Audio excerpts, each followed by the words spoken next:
Good evening and welcome to Cronkite News. I'm Aiden Blank. And I'm Farah Bojalid. Thank you for joining us. We begin tonight with developing news out of Utah. President Trump says conservative activist Charlie Kirk has died.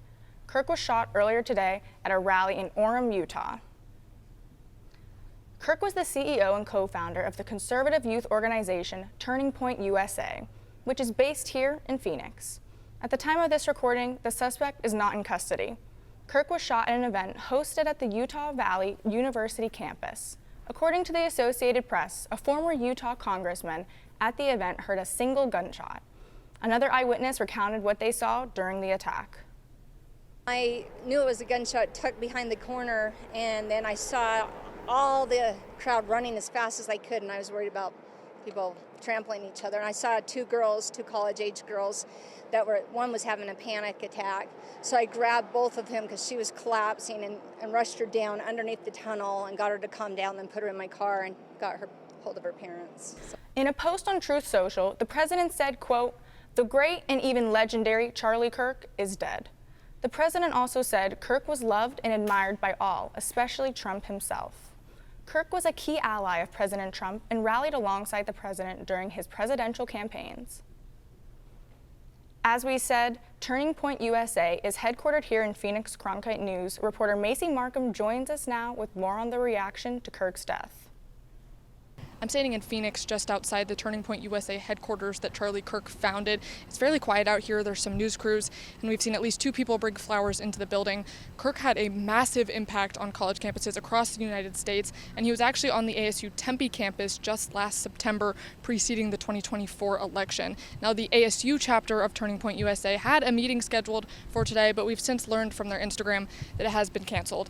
In Phoenix, Macy Markham, Cronkite News. Charlie Kirk was 31 years old. According to the New York Times, President Trump has ordered all American flags to be lowered to half-staff. The order is set to remain in effect until Sunday evening. Many are reacting to the news of Kirk's death. Emily Fox Millian joins us now in the newsroom with more. Emily? Many students and community members are reacting after learning that Charlie Kirk has died after being shot at a rally in Utah. News of the attack spread across social media. While Kirk was a polarizing figure across college campuses, his death has devastated many in the community. He has two kids. He has a family, he has a wife. And it's hard because he was... We're also seeing a reaction from Arizona leaders. U.S. Representative Eli Crane saying, quote, "Please pray for Charlie Kirk." And Senator Mark Kelly, a Democrat, shared his feelings that this is, quote, "an example of political violence that has no place in our country." U.S. Representative and Republican Juan Ciscomani also sharing his prayers for Charlie Kirk and his family. U.S. Representative David Schweikert, a Republican, said that he is devastated to hear the news. U.S. Representative Yasmin Ansari, a Democrat, said, quote, "Political violence is never acceptable. This is horrific." And just into the newsroom, Governor Katie Hobbs also shared her thoughts in a statement posted on X, calling this an assassination, asking that we stand together in rejecting violence. In the newsroom, Emily Fox Millian, Cronkite News. Emily, thank you. This is an ongoing story, so stay with Cronkite News as we continue our coverage. New data from the Maricopa County Health Department shows fewer heat-related deaths this year compared to the same time last year. According to the Public Health Department, 97 deaths have been confirmed so far this year, and just over 400 deaths are still under investigation. This time last year, 177 deaths had already been confirmed, with nearly the same amount of pending cases. While everybody is affected by heat, older adults, people with chronic illnesses, and those without access to effective cooling are hit the hardest. Speaking of the heat, it was pretty warm today. But is there any relief in our future? Edward Neiman joins us now from the Cronkite Weather Center with our forecast. Welcome to the Cronkite Weather Center. Let's get you set for your upcoming forecast. We'll start you off with your evening planner as we wrap up Wednesday here in the valley. Still in triple digits at the 6 o'clock hour. 101 is your temperature outside. Slight breeze in the air, nothing too serious. We've been monitoring the winds all week long, but none of which are playing a factor for this evening. 93 is your temperature in the 10 o'clock hour. A little bit of cloud cover in the area, but nothing going as far as precipitation chances. Your high temperatures for tomorrow across across the state of Arizona. 103 here in Phoenix. Down in Tucson, just getting into the triple digits at 100. Up north, much cooler temperatures. 78 at the Grand Canyon and 72 in Flagstaff for your Thursday. We talked about those winds not really playing a factor here in the 7 o'clock hour. Just 9 miles an hour here in Phoenix. Up north in Sedona, 6 miles an hour. But the area of focus is going to be up north towards the Kingman and Grand Canyon area as we play this map forward, casting out to the evening tomorrow. 4:30 in the afternoon, 23 miles an hour in Kingman, 24 up north of the Grand Canyon. So if you have any of those outdoor plans in the afternoon, make sure you take note of that. Here's your 8-day forecast for the upcoming week. Cooler temperatures moving into the valley this weekend. Double digits on Saturday, 99 with lows in the mid 70s, well below the average for this time of year. So a pleasant weekend for those of you planning on going outside with some outdoor activities. That'll do it from the Cronkite Weather Center. I'm Edward Neiman. Edward, thank you. Hopefully it cools down a little sooner than later. That's because folks will be out Sunday tailgating at State Farm Stadium. After Week 1's win came down to a defensive stand in New Orleans, will there be more of the same for the Cards this Sunday? Details up next.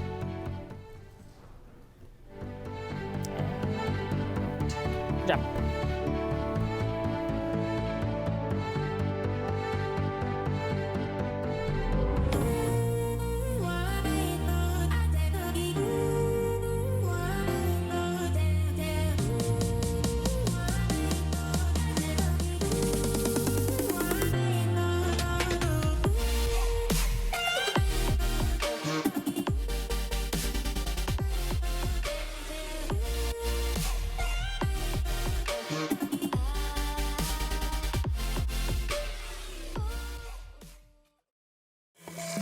When I was younger, there were no engineers around me, so I had to become my own role model. At ASU, I wasn't just learning to be an engineer, I was actually engineering. And graduating, I already had real-world jobs lined up. Before ASU, my goal was to be a strong, confident woman. And when I left, I became a strong, confident engineer.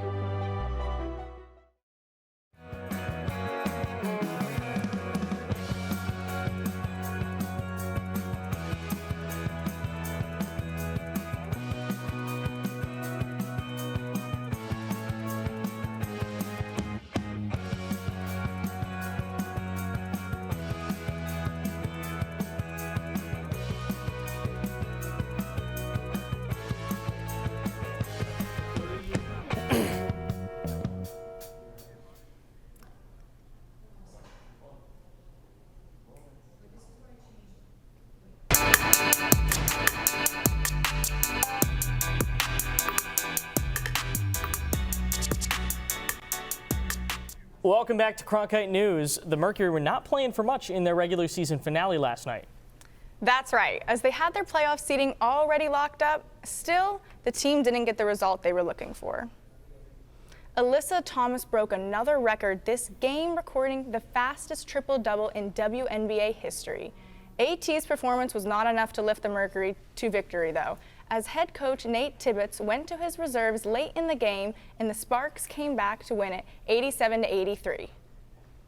The Mercury still have their last regular season game tomorrow against the Dallas Wings. The tip-off time is set for 5 p.m. in Dallas. And with the Mercury's first-round opponent locked in, there's a lot of familiar faces with the New York Liberty. None bigger than Liberty head coach Sandy Brondello, who was with the Mercury from 2014 to 2021, leading Phoenix to a WNBA championship in 2014.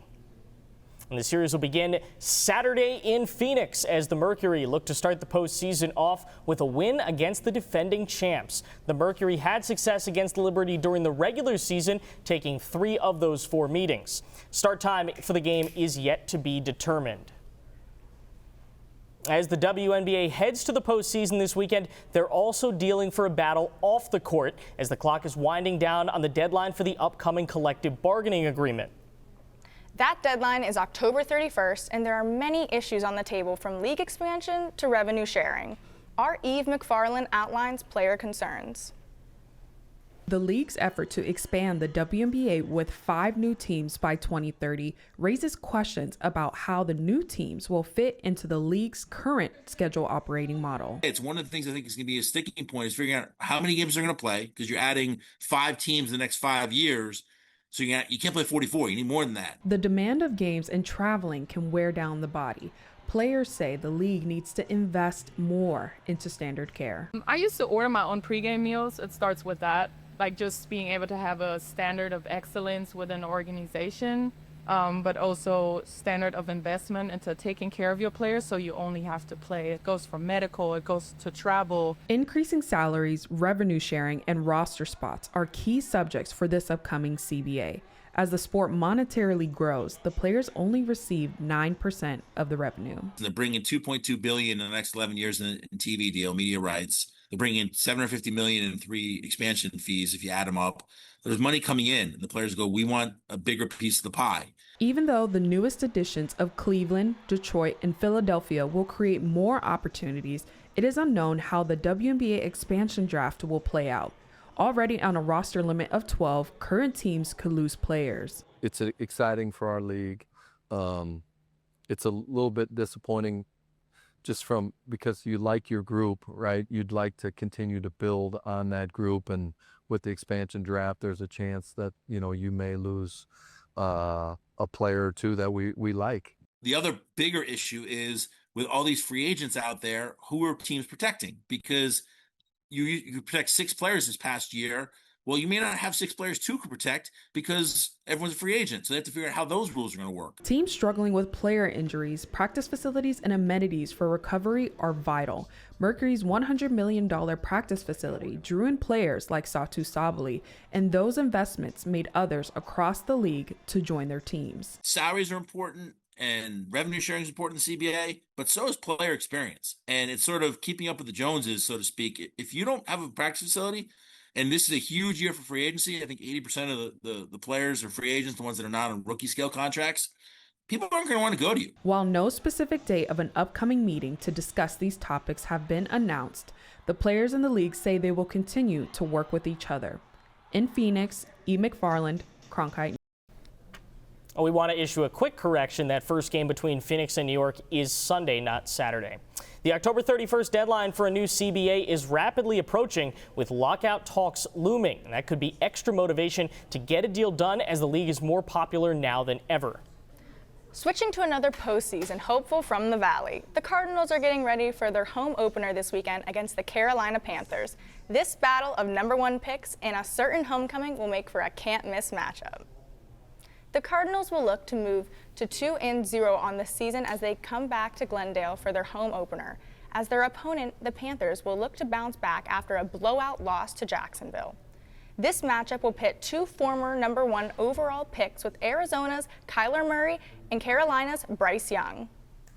Kyler Murray and the team will look to continue rolling as noise around the team grows. Cronkite News reporter Kiana Stocks has more on the team's momentum to start the season. If you think one win is nothing to get excited about, consider this. This is the first time the Cardinals have won a season opener since 2021, where they started the season off at 7-0 and then proceeded to make a playoff appearance. Defensive end Calais Campbell says that he believes the team is turning a corner, especially with their new rookie, Will Johnson. The play that I was most impressed with when they tried to throw the screen and he came through and put his shoulder right to his ribs. I mean, you can't do any better than that.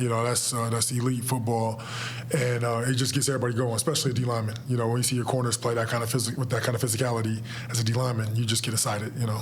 I know the one big hit what was cool about that was taking the coaching to the grass. That was formation recognition with them there. In that particular call, some freedom that we gave him, and he saw it and applied it. On the other side of the ball, Jonathan Gannon says that their passing game will go as their big playmakers go, including Marvin Harrison Jr. and Trey McBride. The Birds will open at home on Sunday against the Carolina Panthers. In Tempe, Kiana Stocks, Cronkite News. Sunday's game will also be a homecoming for former U of A receiver Teteroa McMillan, who's in his rookie season with the Panthers. Coming up next, ASU football playing at home this Saturday. The Sun Devils will take on the Bobcats of Texas State. And ASU will potentially look to 3 players as they try to replace powerhouse Cam Scadaboo. Details on how that could look on the field when we return.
This is where Cronkite can be creative.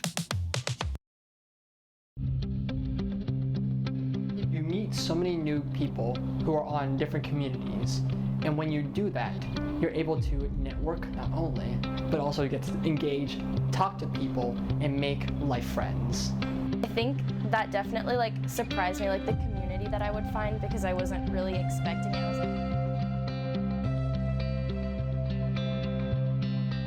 freedom. Friendly. Nice. I'd say cozy. As a teacher, you just want to reach people. You want to make a difference. You want to help them. I have an opportunity to do something I never imagined I would be able to do. Go out and build the best biology class the world has ever seen. When you go into Dreamscape Learn, you put on a set of goggles and you can go anywhere. You can be anyone and do anything. The thing about Arizona State University is they're always thinking about what's next. We can create virtual reality experiences so that you can learn by exploring in a virtual world the way that scientists explore in the real world. And kids can feel that. All these emotions are what help the brain encode information. When I see a student come out of VR, the look on their face is nothing like I've ever seen when I finish a lecture. They look so happy to be there. In that moment, you know that you've reached them. Welcome back to Cronkite News. ASU football trying to get back in the win column this weekend as they take on Texas State at home. The Sun Devils are still trying to find their offensive identity. They lost the heart and soul of their run game from last year and are searching for the new Cam Scadaboo. Nate Mills joins us now from the newsroom with more on the offense. Nate, those are some big shoes to fill. Cam Scadaboo broke multiple ASU single-season records last year, including rushing yards, rushing touchdowns, and total touchdowns. He was also the first ASU player to gain over 2,000 all-purpose yards in a single season. Now, ASU is developing a 3-headed monster to replace one of their best of all time.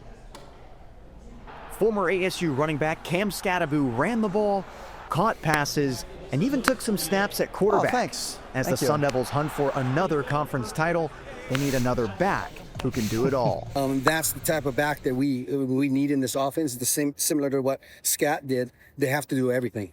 As the Sun Devils search for their play style on offense, redshirt junior Raleek Brown looks to settle into a role. Just trying to use me all over the field and just staying focused on the run game. So I feel like 21 personnel, so that's how I feel like they use me. But the team wants to look beyond the X's and O's and see who can be the most hard-nosed. Schematics do come into play in a game plan, but we have to make sure that we take care of ourselves and know our identity, and our identity is being physical.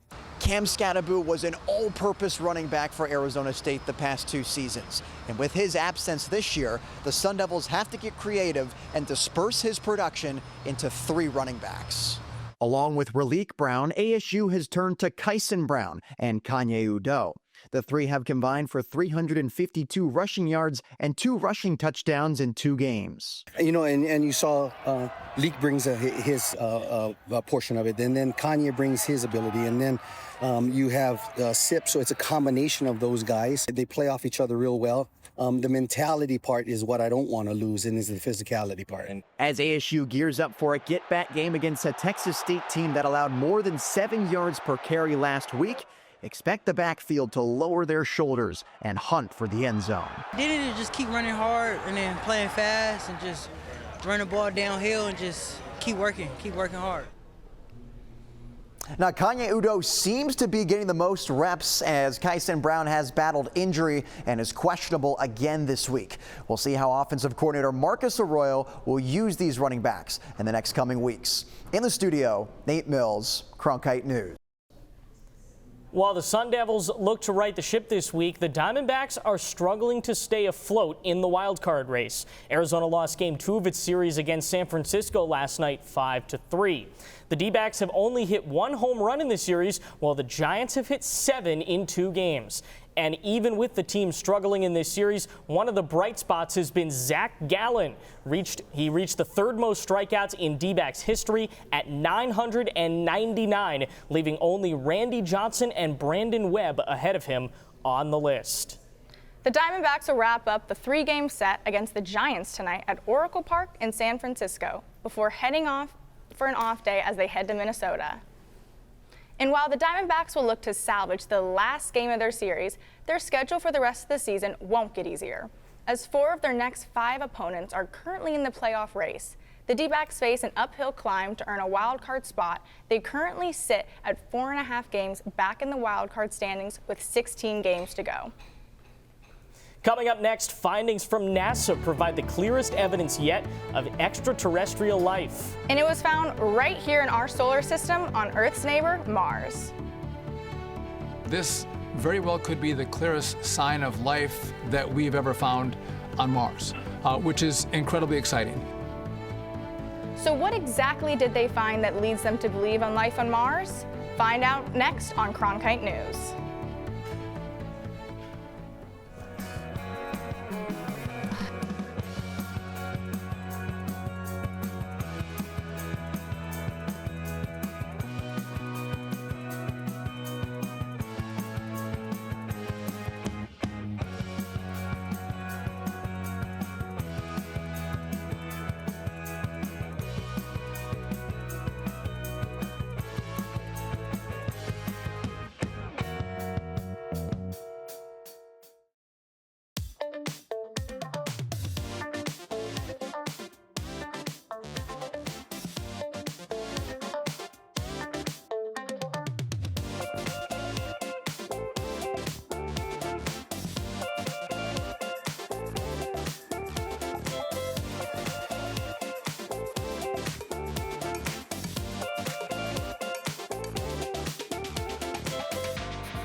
This is where Cronkite can be creative.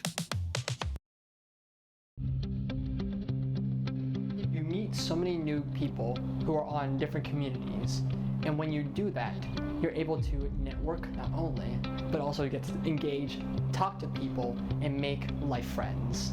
I think that definitely surprised me, the community that I would find, because I wasn't really expecting it. I was